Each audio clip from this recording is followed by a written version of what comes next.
Bonjour à tous les amis, j'espère que vous allez bien, ici Dinoraptor pour cette nouvelle vidéo YouTube et aujourd'hui on va faire un nouveau top parce que aujourd'hui,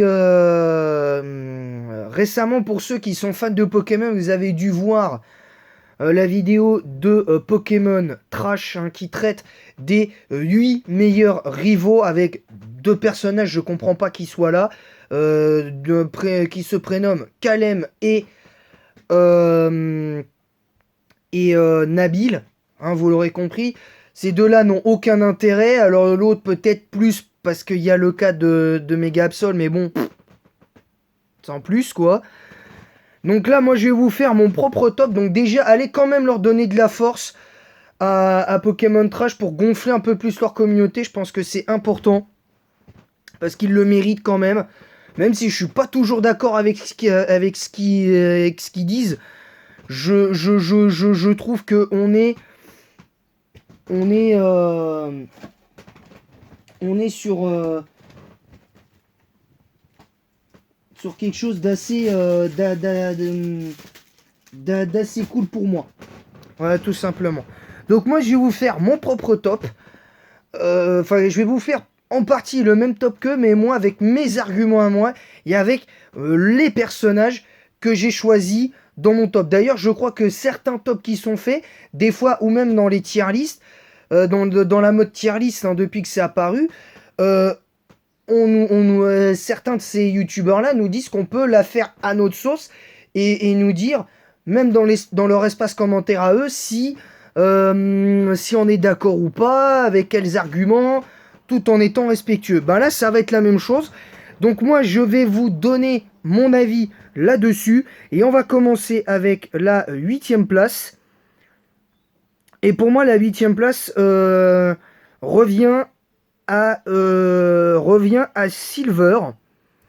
Alors pourquoi Silver? Parce que Silver, le problème que j'ai avec lui, le vrai problème que j'ai avec lui, c'est sa personnalité en mode à la mode Paul.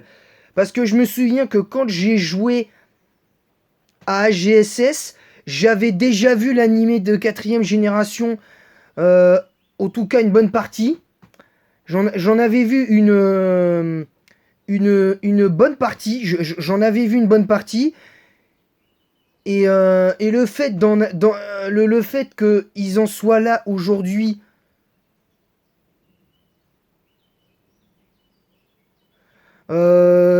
le fait qu'ils en soient là aujourd'hui, en fait, Silver, c'est une autre version, une version 2G de Paul, en fait. C'est-à-dire que le gars, il a une personnalité arrogante, il veut battre tout le monde, il veut écraser tout le monde. Alors, la seule différence, c'est que lui veut aussi capturer les 3 chiens légendaires.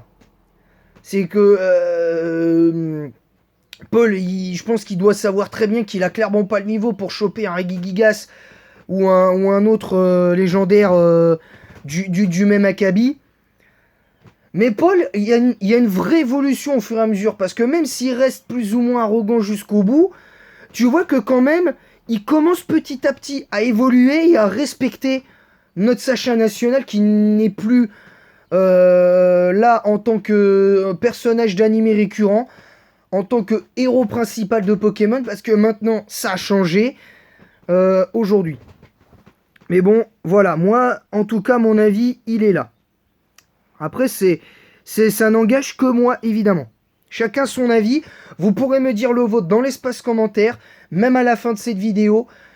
Mais par contre, soyez respectueux, parce que je peux vous garantir que la moindre marque d'irrespect, vous allez le sentir passer.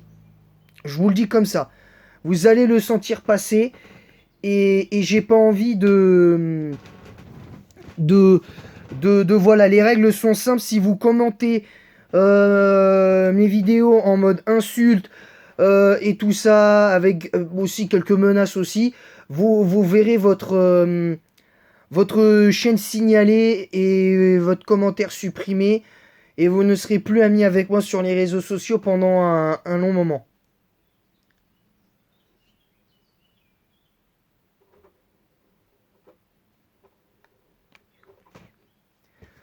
Donc bref, ce que je veux dire, c'est qu'il faut être cohérent.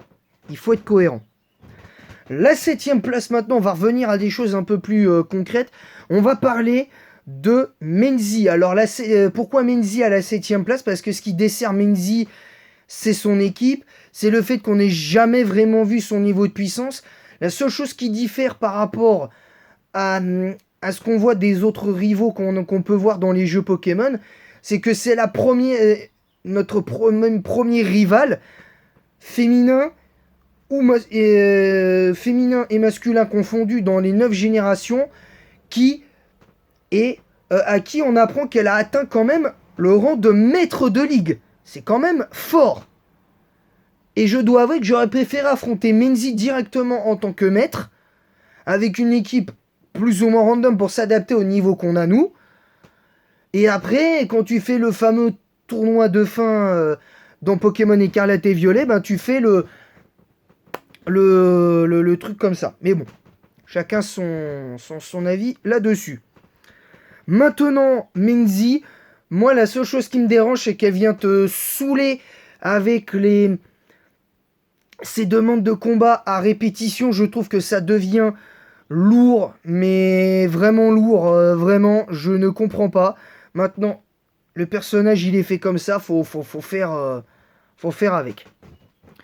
La 6e place de ce classement, alors là c'est un peu difficile parce qu'il y a beaucoup de personnages qui sont assez intéressants dans tous les cas, mais en vrai il peut manquer certaines choses. Évidemment, il peut manquer certaines choses. Donc pour la 6e place, on va mettre un personnage dont on parle très peu, c'est Blue. Alors Blue à la 6e place, les gens ne seront pas d'accord. Et ça peut se comprendre parce que c'est vrai que Blue a quand même un certain charisme. Je suis entièrement d'accord avec ça. Il a un très bon charisme. Il a un très bon charisme et ça, je trouve que c'est pas trop mal.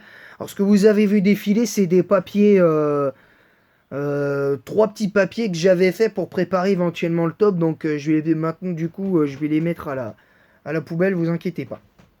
J'ai fait des petits dessins dessus, bref. C'est pour ça que je les enlève. La 5e place, pour moi, revient à un rival au rival entre guillemets notre 3e rival de la 5G, c'est-à-dire Matisse. Pourquoi? Parce que Matisse, en vrai, il a certaines qualités qui sont assez intéressantes à mon sens. Vous voyez, parce que voilà, on sait que c'est pas simple. On sait que c'est pas simple pour lui aussi. Il a assisté impuissant au vol de Chakripan de sa sœur. Il a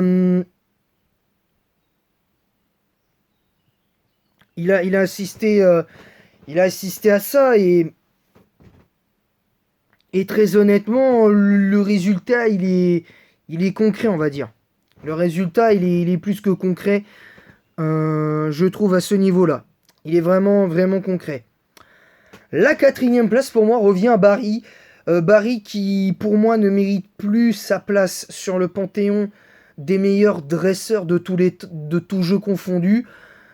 Pour tout un tas de raisons, parce qu'en fait ce que je reproche à Barry, c'est que son équipe, par exemple son équipe d'un point de vue stratégique avec le 4 Torterra et Galopa avec parce qu'il me semble qu'il a Galopa avec son Torterra.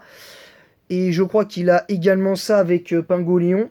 Mais c'est mieux construit. Je trouve que d'année en année, ça se détériore. Barry, je trouve, ça se détériore de plus en plus. Il n'y a aucun intérêt à l'affronter. De toute façon, t'es souvent largement plus haut level que lui. T'as tous les Pokémon que tu as contre lui, que tu joues contre lui, il contre parfaitement les siens. Même s'il faut se méfier de temps en temps de l'excès de confiance. Enfin bref, voilà, t'as quelque chose en fait. T'as quelque chose à comprendre là-dessus. Maintenant, Là, aujourd'hui, moi, ce que j'ai du mal à accepter par rapport à d'autres choses, c'est que Barry, on en fait un petit peu trop, je trouve. On en fait un petit peu trop, et c'est assez dommage à ce niveau-là. La troisième place sur le podium. Alors c'est un top qui sera évolutif, donc j'en ferai un par mois de top des 8 meilleurs rivaux. D'ailleurs, le mois prochain, il y aura également un top sur les meilleurs sur les 10 meilleurs maîtres de ligue. Hein. Je vous ferai ça le mois prochain et on sera tranquille. La troisième place pour moi revient à Bianca. Alors les gens disent ouais Bianca elle sert à rien, Bianca machin. Moi je suis pas tout à fait d'accord. Autant à la limite on peut dire que sur Blanc 2 effectivement elle sert à rien du tout. Ça je suis entièrement d'accord. À part se faire battre au Poké World Tournament, il n'y a pas grand chose à dire sur sur son KL. Il n'y a pas grand chose à dire. En revanche, je me pose quand même quelques questions sur elle et je me posais quelques questions alors que dans Noir 1, Blanc 1, elle sert vraiment à quelque chose parce qu'elle participe activement au jeu, elle est vraiment intéressante. Elle n'a pas une équipe de ouf non plus, ça je vais pas dire je peux pas dire le contraire. Mais en revanche, vous savez ce que j'en pense de tout ça. Hein, vous savez ce que j'en pense. Moi je trouve qu'on sous-estime Bianca. Dans tout ce qu'elle fait, je trouve qu'on la sous-estime. Je trouve qu'on la sous-estime à fond. Et ça, pour moi, c'est un problème. Mais bon, voilà. La deuxième place revient à Timmy.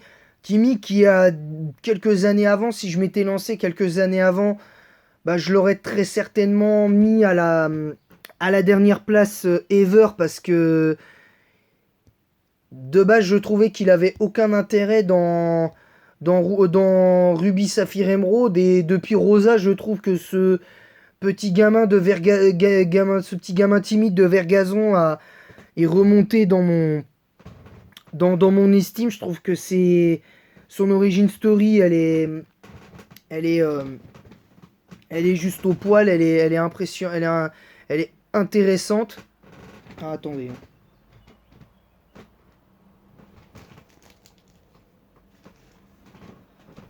Parce que moi, je pense que on est encore très loin, vous savez, des